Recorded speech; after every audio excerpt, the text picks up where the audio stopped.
యెహోవా యందు నమ్మిక ఉంచువారు కదలక నిత్యము నిలుచు సియోను కొండవలె నుందురు. హల్లెలూయా. దేవునికి మహిమ కలుగును గాక. చూడండి ప్రియులరా, కీర్తనల గ్రంథము 125 అధ్యాయము 1వ వచనంలో మనకి మాట కనబడుతూ ఉన్నది. ఏమన్నాయంటే, యెహోవా యందు నమ్మిక ఉంచువారు నిత్యము నిలుచు సియోను కొండవలె ఉండుదురు. హల్లెలూయా. దేవునికి మహిమ కలుగును గాక.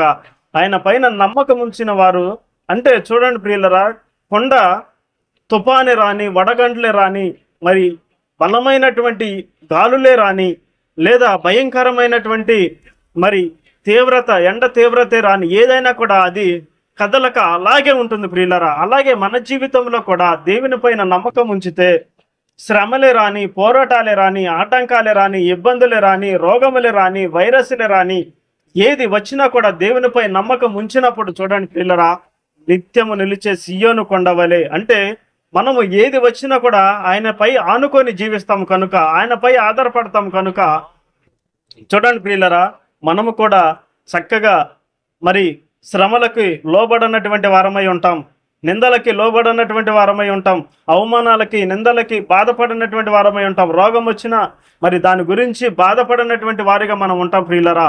అందుకని యెహోవా యందు నమ్మిక ఉంచాలి. హల్లెలూయా. దేవునికి మహిమ కలుగునుగా.